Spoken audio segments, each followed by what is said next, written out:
বিল ওয়ালিদাইনি ইহসানা। আপনাকে সর্বোচ্চ চেষ্টা করতে হবে, খুঁজে বের করতে হবে যে কিভাবে এর সমাধান করবেন। কেন? কারণ এই সম্পর্কগুলো মানব সৃষ্ট না। এই আত্মাগুলোর মধ্যকার সম্পর্ক সৃষ্টি করেছেন আল্লাহ সুবহানাহু ওয়া তাআলা। কিন্তু স্বামী এবং স্ত্রীর মধ্যকার সম্পর্কটি এমন না যে এটা আপনি বাছাই করেননি। আপনি নিজে স্বামী বা স্ত্রী বাছাই করেছেন। আপনি একজন মানুষকে বাছাই করেছেন, আপনি তাকে নিজের জীবনের সাথে জড়িয়েছেন, তাই না? আর যেহেতু আপনি তাকে বাছাই করেছেন, তখন প্রত্যেকবার যখন কোনো সমস্যা দেখা দেয় আপনার অবস্থা হয়, আমি তো ভুল সিদ্ধান্ত নিয়েছিলাম, কেন আমি তাকে বাছাই করলাম, আরও ভালো কাউকে বাছাই করা উচিত ছিল, আমার জন্য কি এখনও কোনো বিকল্প আছে? এত বেশি বিকল্প। আর আপনার চিন্তা থামবে না। মন কেন সেদিকে যায়? কারণ সম্পর্কের মূল ভিত্তিটিই মিথ্যা। সম্পর্কের ভিত্তি বাহ্যিক কোনো বিষয়ের সাথে সম্পর্কিত না। একটি সম্পর্কের ভিত্তি হল আপনি সেই ব্যক্তির মাঝে প্রশান্তি এবং স্বস্তি খুঁজে পাচ্ছেন কিনা। আর আপনি যদি এখনও তা না পেয়ে থাকেন, তাহলে আপনাকে সেই মানুষটির ভেতরে সেটা তৈরি করতে হবে। কারণ সৌন্দর্য ম্লান হয়ে যাবে, বন্ধুত্ব দুর্বল হয়ে যাবে, দায়িত্বের বোঝা এসে পড়বে, আগের মতো আর সময় দিতে পারবেন না।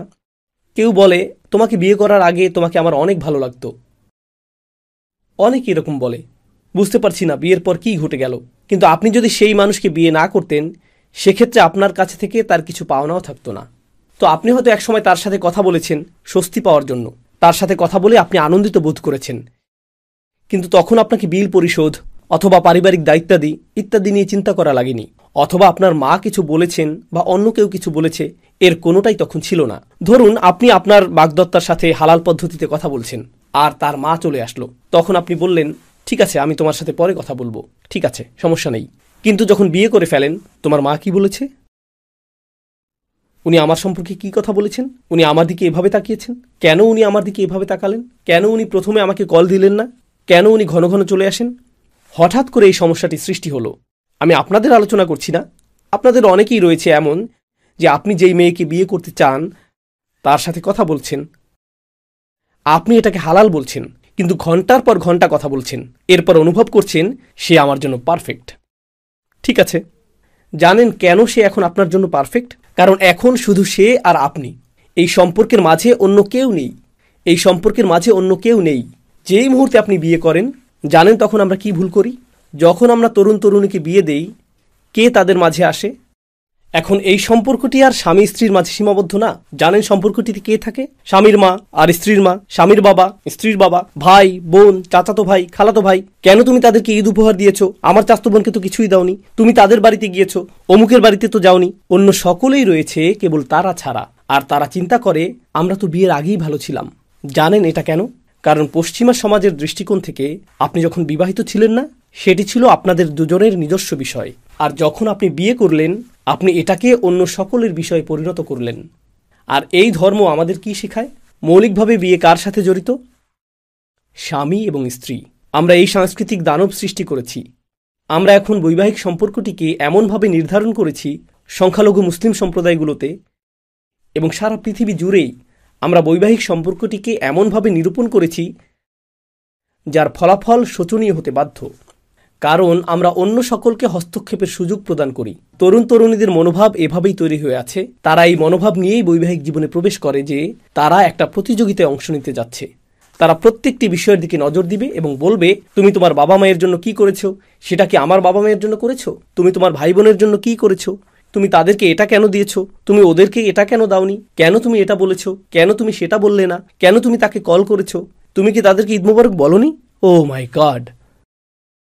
আপনি প্রত্যাশার একটি বড় তালিকা তৈরি করে ফেলেছেন, কারণ আপনি স্কোর গণনায় ব্যস্ত, এক পক্ষ অথবা অন্য পক্ষ। এখানে আপনি প্রশান্তি পাবেন না, এখানে আপনি শুধু স্কোর কার্ড পাবেন। আপনারা তো জানেন কিভাবে সেই দুটি গোত্র একে অপরের সাথে যুদ্ধে লিপ্ত ছিল। তারা মনে রাখত যে সে অমুককে হত্যা করেছে আর ও অমুককে হত্যা করেছে। তাদের অবস্থা বনু বকর এবং খুজার মতো হয়ে গেল, যারা স্কোর গণনায় ব্যস্ত। তোমার মনে আছে গত ঈদে তুমি অমুক অমুককে এটা এটা বলেছিলে, আর তুমি এমনকি এটা এটা করনি। আর অনেক শিশুই নিজ পরিবারে সারাদিন ধরে এই ধরনের অর্থহীন তর্ক শুনতে শুনতে বেড়ে উঠতে থাকে। এটাই তারা শুনে থাকে। সরল এই হাদিসটিতে রাসূল সাল্লাল্লাহু আলাইহি ওয়াসাল্লাম তাঁবুতে প্রবেশ করলেন এবং উম্মে সালামার সাথে কথা বলা শুরু করলেন। তিনি বললেন, তারা এমনটা করেছে। তিনি নাজুক অবস্থার মাঝে ছিলেন, তিনি দুর্বল অবস্থার মাঝে ছিলেন, তিনি উদ্বিগ্নতা, দুশ্চিন্তা এবং বিষণ্ণতার মাঝে ছিলেন। এটা আপনার নিজেকে নির্ভুল প্রমাণ করার সময় না। এটা এই কথা বলার সময় না যে আমি কি তোমাকে আগেই বলিনি। এটা এই চিন্তা করার সময় না যে এখন আমি ওকে দুর্বল অবস্থায় পেয়েছি, এটাই প্রতিশোধ নেওয়ার উপযুক্ত সময়। এটা সেই সময় না। উম্মে সালামা বললেন, ইয়া নবী আল্লাহ, হে আল্লাহর নবী। তিনি তার নাম ধরেও ডাকলেন না, তার তো সম্বোধন করারও প্রয়োজন ছিল না, শুধু মূল কথাটাই বলতে পারতেন। কিন্তু তিনি তাকে আল্লাহর নবী বলে সম্বোধন করলেন, যেন স্মরণ করিয়ে দিচ্ছেন, ভুলে যাবেন না আপনি আল্লাহর নবী। তারা আপনার কথা শুনুক আর না শুনুক, তারা বিশ্বাস করে যে আপনি আল্লাহর নবী, আর আমিও বিশ্বাস করি যে আপনি আল্লাহর নবী। তো এই ব্যাপারে আপনার আত্মবিশ্বাসকে নড়বড়ে হতে দিবেন না। আতুহিব্বু যালিক, আপনি কি আশা করেন তারা আপনার কথা শুনবে? তো তিনি বললেন, উখরুজ, বাইরে যান। ثم لا تكلم أحدا منهم كلمة। তিনি বললেন, তাদের কারো সাথে কথা বলবেন না। কখনো কখনো শব্দহীনতা শব্দের চেয়েও বেশি কাজ করে। আপনি তাদেরকে 3 বার আদেশ করেছেন। মনোবিজ্ঞানের ছাত্র হিসেবে আমি এই বিষয়টাকে মনোবিজ্ঞানের দৃষ্টিকোণ থেকে দেখেছি। যখন আপনি কোনো আদেশ প্রদান করেন, বিশেষত আপনাদের কারো টিনএজ সন্তান রয়েছে, ইন্না লিল্লাহি ওয়া ইন্না ইলাইহি রাজিউন, যখন আপনি আপনার টিনএজ সন্তানকে বলেন, করিম এদিকে আসো, করিম করিম করিম, আর সে দরজা দিয়ে বেরিয়ে গেল, আপনি ডেকেই যাচ্ছেন কিন্তু সে গ্রাহ্য করল না, আপনার প্রতি তার মনোযোগ নেই, সে দরজা দিয়ে বেরিয়ে গেল। আর যখন সে ঘরে ফিরল, করিম তখন তুমি কথা শুনলে না কেন? প্রথমে 12 বার আপনি যখন ডেকেছিলেন সে বেরিয়ে গিয়েছিল, কিভাবে ভাবলেন যে এখন এটা কাজ করবে? কিন্তু জানেন এই মুহূর্তে কোন জিনিসটা কাজ করতে পারে? নীরবতা। সে ঘরে প্রবেশ করল, কোনো মনোযোগ পেল না। সে বলল, আসসালামু আলাইকুম। অন্যদিকে ফিরে বললেন, ওয়ালাইকুম আসসালাম, নিচু স্বরে। কখনো নিচু স্বরই ভীতিকর স্বর। সাধারণত আপনি বলেন, তুমি কি ক্ষুধার্ত? কিছু খেয়েছ? কোথায় গিয়েছিলে? এখন কোনো প্রশ্ন না। রান্নাঘরে সে আপনার পাশেই দাঁড়িয়ে আছে, আর তার অবস্থা, কোনো খাবার আছে? আর আপনি প্রশ্নটি উপেক্ষা করলেন।